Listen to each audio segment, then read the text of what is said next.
Sunday supplement live from Wembley Stadium, where the first piece of domestic silverware will be decided today. Will it be the first leg of an unprecedented quadruple for Arsenal, or maybe even the start of a domestic treble for Manchester City? Here with us to discuss it all are Riyadh Al Samurai, chief sports feature writer at the Daily Mail, Mark Ogden, senior writer for ESPN, and Charlie Wyatt, chief football correspondent at The Sun. Welcome along, gents, and we've got a special guest here as well, the Carabao Cup trophy itself. Let's see what's making the headlines this morning. The Sun Express go with art of the deal as Mikel Arteta aims to use previous disappointments to carry Arsenal over the line at Wembley.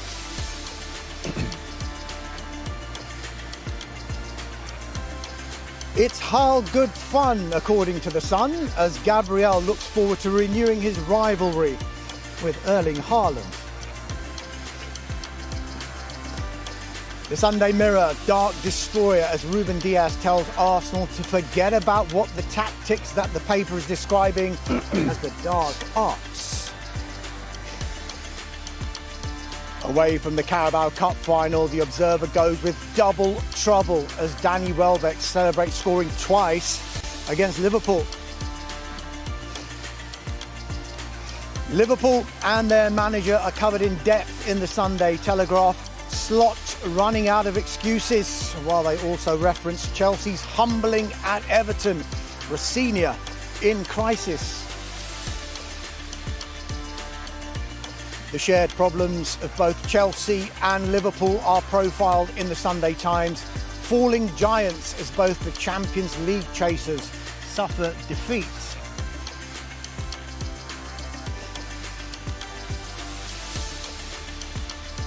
And the Daily Mail go with Beto Blaster. See what they've done there. After his double at the Hill Dickinson Stadium, sees Chelsea's fans turn on Rosinia.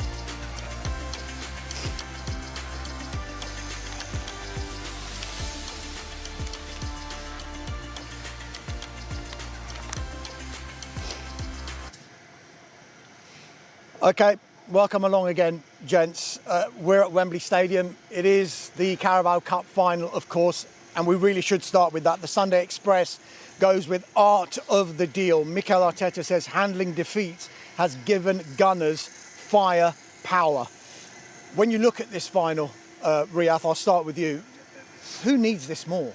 Arsenal or Manchester City? Because I think the narrative might have changed compared to what it was 3 weeks ago, maybe. I think you're absolutely right on that, Daesh. I think if we go back a few weeks, a couple of months even, we'd be looking at this saying, this is what Arsenal need as their launch pad, however many trophies it's going to be. Is it going to be a quadruple? Is this going to be the cup that sort of ends that weight for Arteta, takes the weight off? I think that's shifted now. I think we'd be looking at a scenario where Arsenal are looking very comfortable in the league. I think that feels like a question of when rather than if. Now we'd probably all agree on that. But where are Man City at the moment? Where are they at in their season? They actually need something now. They need to put a line in the sand on this season, on this wait that's been for a trophy. We're going into 2 seasons now. It's unheard of for Pep Guardiola. So I'd say the need for Man City is actually greater than it is for Arsenal here. Mark, I was at Mikel Arteta's news conference on Friday. He used phrases like, let's attack the trophy, and significantly defining moments as well. Would that imply, even though they're on the verge of having a brilliant season, that maybe there is still a bit of pressure on Arsenal just to deliver a bit of silverware, because he hasn't won anything since 2020, even though he does say, I've won 2 Community Shields as well? Yeah, we're not counting the Community Shields, but the FA Cup, that was, 6 years ago now? I think there's only one player that survives from that team, that's Bukayo Saka. He didn't even get on the pitch that day, so he's had a massive turnaround, and this team hasn't won a trophy, I think we can say that. But it is important to win that first trophy. We all remember Jose Mourinho back at Chelsea saying the first trophy is the most important, get that one won. If you win the Carabao Cup, then it does set them up for maybe not a quadruple, but, a double or maybe a treble, who knows. But I think it is important to win this first trophy. And it takes away the question from people like us as well, that if they don't win today, they've failed again and they've fallen short again. Deal with that, answer that question, solve that, move on to the next one. But, as Riyadh was saying about the importance of this game, just a week ago I went to West Ham against Man City. At that time, Man City was still on for a quadruple as well. they still had a chance. They lost at West Ham. They're now 9 points clear with a game in hand in the league. They're out of the Champions League. If they lose today, then you could say that 3 of the quadruple have gone in the space of a week. So the pressure's massively on Man City. Probably less so at Arsenal, but I think Arsenal want it or need it more because they just want to win that first trophy, and then you can use it as a platform.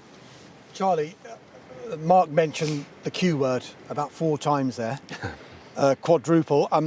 Mikel Arteta is asked about that nearly every single news conference, and I think a lot of the pundits and a lot of the experts are kind of playing it down. But if you look at Martin Samuel's piece in the Sunday Times, he says the first quadruple is just a matter of time.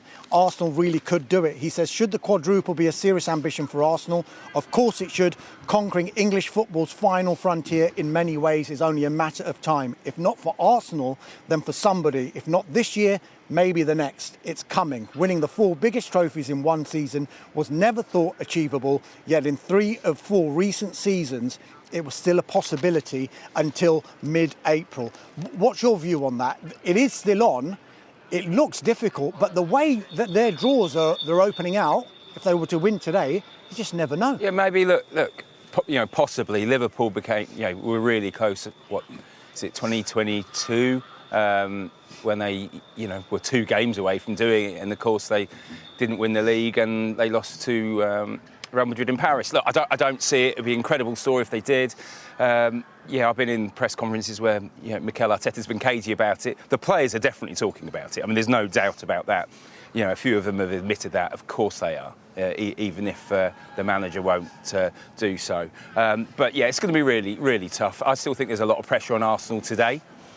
Even though it's important for City to win because it will obviously help them in the title, but as these guys said, Arsenal need to win the trophy. It's been 6 years, and let's not forget it's a huge day for the fans today because that cup final there were no supporters here, so their last major cup final was against Manchester City when they lost, and of course Mikel Arteta was on the bench with Pep Guardiola. So it's a huge game for both clubs. It's a massive match for Arsenal. They really do need to get that trophy, and that would help them for the next few weeks. But in terms of winning the quadruple, it's all very well saying, well, they're only playing Sporting Lisbon, and they've only got Southampton away.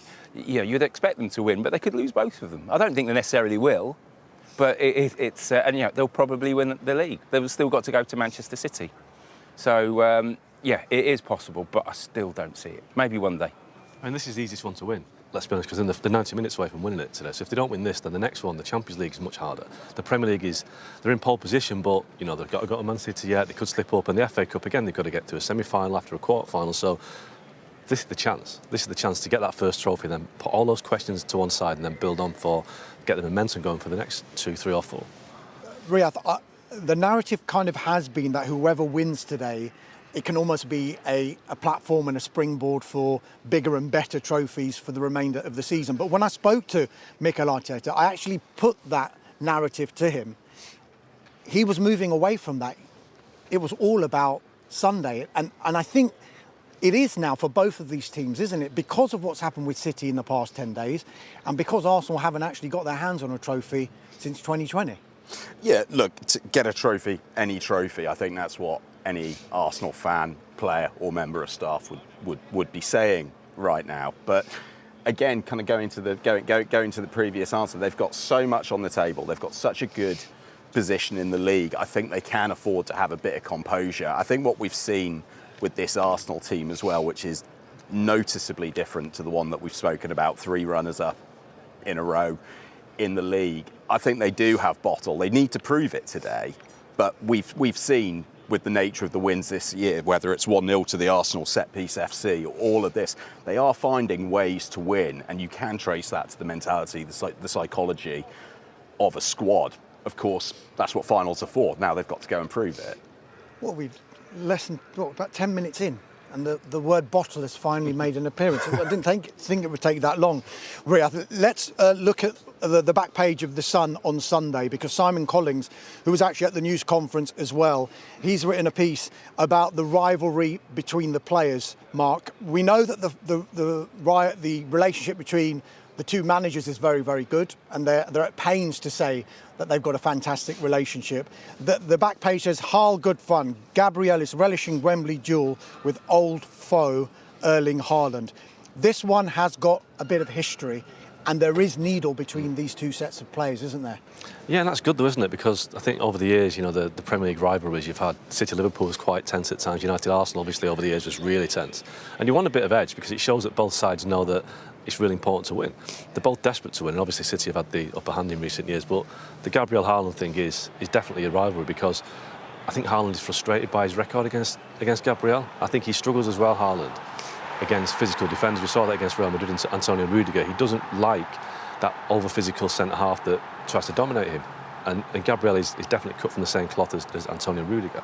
And in the past we've seen Gabriel really enjoys his challenges against Haaland. Now Haaland's a great goal scorer. It takes one chance. And we saw in the game there that Haaland can score, chucking the ball against his head as well. He doesn't like playing against Gabriel, but that is a real battle that you want to watch because both could come out on top. But you don't really say that very often against teams that mark Haaland. Haaland does often have the best record against the centre-halves or teams he's playing against, but Gabriel, he definitely gets under his skin. He loves a bit of a wind-up as well, doesn't he? Both on the pitch and even social media, which I like actually. He's sort of done a few digs at players this season or how they go back at them, and yeah, he's got a bit of a sense of humour as well, and yeah, like that edge. And as Mark says, I think sometimes last couple of seasons things can be a bit too respectful on the pitch and a bit sterile sometimes, so you want the edge. Supporters want to see a bit of an edge. It shows that they care as well.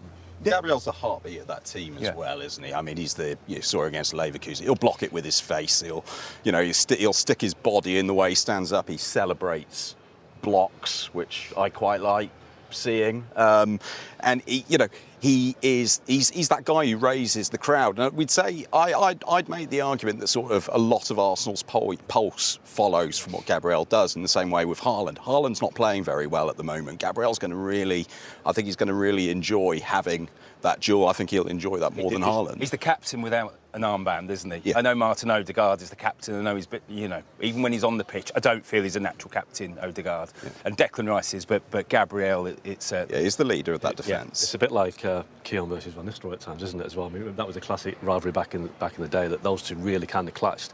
It's not quite that level yet, but it could be today because there's so much at stake today. The trophy's at stake. Charlie, you did say that it's good to have that edge. Is that the big difference between this rivalry between Arsenal and Manchester City than maybe it was between Liverpool and Manchester City when Jurgen Klopp's Liverpool were trying to chase down Manchester City all those seasons? Well, it's going to be it's a new rivalry, isn't it? Arsenal, whatever happens this season, are not going away, and Manchester City certainly aren't. At the moment, looking at Liverpool particularly, the way they've fallen away spectacularly. But I think, Arsenal going to be top two, challenging for the title for several years to come. As we said, whatever happens with City, whatever happens with Pep Guardiola, I think this could be the beginning of a really sort of new, exciting rivalry with a real bit of edge. Even though the two, we're not going to get much between the two managers, are we? Because for obvious reasons. But I think they'll leave that to the players. Ria, I mentioned that you said the word bottle, and another theme around Arsenal all season, and I know Mark will want to come in on this as well, has been this style of play. And the back page of the Sunday Mirror, Jeremy Cross has said, "Dark destroyer. We're not scared of your arts," referring to these dark arts. Today is about City winning the trophy, not the league. Ruben Diaz has told Arsenal to forget about bringing their dark arts to Wembley today because City will fight fire with fire. Are we making a little bit too much of the style of play of Arsenal and these so-called dark arts? And has it been a fair assessment of how they've been playing so far this season? I think it's a fair assessment in so much as they do it. There's no disputing that. They are a physical team. They do revel in set pieces and they do go in for all the hugging. I would also make the point that I don't think Diaz was criticising there. I think he was almost applauding it, as he should, because he does it himself. He is a massive protagonist of these 6-yard box grapples and whatever else. That's for the referees. If they don't like it, it's the referees, it's the VARs who need to get tough on it. At the moment, Arsenal, when we talk about a criticism, all they're doing is playing within the framework of the game, what's allowed within the game, and they do it better than anyone else. So I don't buy this critique of Arsenal as this team revelling in the filthy elements of the game. They just do it better than everyone else. They take better set pieces. People come at them with a low block. They found a way of negating that. They are an incredibly impressive team. It's not the prettiest football we've ever seen. And when you look at their players, you can make the argument, should they be aspiring to some higher aesthetic? It's kind of a nonsensical argument because they're winning the league by a mile. They're doing incredibly well. They're in for a quadruple. So how can we really stand up a criticism of Arsenal when they're winning? They're not going to care. 20 years from now, if Arsenal have their name on 2, 3, 4 trophies this season, we're not going to say, yeah, but they were a little bit ugly at the set piece, were they? It's a nonsensical debate. Are we? No, but listen, we might. Yeah, I mean, I wrote a piece at the start of the week saying that Arsenal winning a lot of trophies could be bad for football, and what I meant by that was teams copy winners, right? So we saw with Pep Guardiola's Man City that all of a sudden, going down the leagues, you've got all these teams with League One, League Two, but goalkeepers that play up from the back. And it's not as successful, but teams try to find a way to win. They copy the winners. Now with Arsenal, everything is kind of reduced to percentages at times. It's like set pieces, corners, etc. If they're scoring from those set pieces, then great, they're winning games. And I admire defensive solidity. I admire working on the training pitch. It showed that they're taking it really seriously. But my point is that down the line, and we're already seeing it now, teams are copying what Arsenal do. I think the worst for me was the Man United-Everton game recently when the corners were a joke. But Arsenal started that because they found a way to capitalise on set pieces. So my issue is that going forward that we're going to see a trend whereby teams just kind of reduce the football side of it, reduce the ball in play side of it, and just reduce it to set pieces, almost like an NFL game. You know, just bring the quarterback on to kick a ball, and that's where it's going. But ultimately, Arsenal are a very effective team. They're winning the league, I think, quite clearly at the moment. But you look at all the great, title-winning teams of the past, the Liverpool team, the City team, Mo Salah, Erling Haaland, Bernardo Silva, Kevin De Bruyne. Go back even further than that, Thierry Henry, Cristiano Ronaldo, Wayne Rooney. Who is Arsenal's superstar forward? They haven't got one because they depend on all their set pieces more than they should do. But maybe they're depending on the set pieces because they haven't got the superstar forward. If they hadn't an Erling Haaland or a modern-day Thierry Henry, maybe they wouldn't have to do it. But that, for me, is the difference between this Arsenal team and the great teams of the past, that they lack a little bit of flair.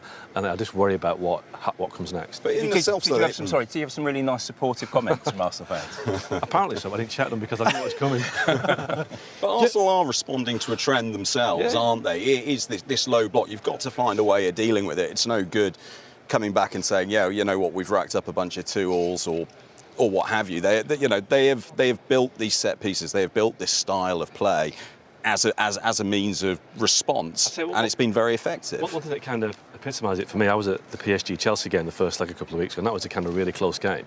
Until the final 20 minutes, PSG put Kvaratskhelia on, and then this blew Chelsea away with this amazing football. And I just don't know if Arsenal have got that in them. And so in the Champions League, when they get to the latter stages, can they beat a PSG or a Barcelona who can do that to them? If they win the quadruple, look, you've got to put your hands on them, or win the league even. Fantastic, a great achievement. But my issue is that I think it leads to copycat behaviour, and the teams that are doing it after Arsenal aren't doing it as well as Arsenal. So that's the thing it's bringing football. Just very quickly on that, Mark. In the Sunday Times, Hamza Khalid Lunat has written a piece about Arteta changing everything Guardiola told us about football. He says the Arsenal manager explained his team's tactics: safe possession, wing-focused ball aggression, crosses, cutbacks, and extraordinary commitment to optimising set pieces. Arteta's approach reveals a different vision of how football can be played and questions whether open play chance creation is actually that important after all. Well, I mean, it's a big question. I mean, but like I say, look at PSG, look at Barcelona, the teams that do have open play, chance creation, they're still very good and devastating when they do it. I mean, Chelsea, again, found that against PSG in the week. I just think, you look at Arteta, he's spent so much time working with Guardiola, but he's actually a Jose Mourinho clone rather than Mikel Arteta clone. Jose Mourinho had a similar approach at Chelsea, albeit with, I think, better attacking players, your Drogbas, your Ian Robbins, etc. But it's the same sort of approach. Big, powerful team, capitalise on set pieces, be very strong at the back. And that Chelsea team, as great as it was, it isn't really remembered with any kind of affection, not like the Arsenal Invincibles or the Man United treble team or the great Liverpool team or the great Man City team. So, listen, that's the hill I'm going to die on. I'm going to stand with it today, and I know I'm going to get abused for it, but it's fine. He certainly found that approach is better. I think people got to remember that 3 years ago, Arsenal played brilliant football. You can criticise Arteta for the team now, but you do have to remember that he brought in a style of play that had not been seen really at the Emirates in the 20 years they've been there, because Arsenal's best football under Wenger wasn't at the Emirates, and they didn't win anything. That's the problem. The football, the atmosphere at the Emirates was incredible 3 years ago. This year it's been a bit more subdued, but they're winning, and I don't think the fans care about the style of play. In one or two words, who wins the first silverware of the season? I think it's Arsenal. Arsenal. Arsenal. Wow.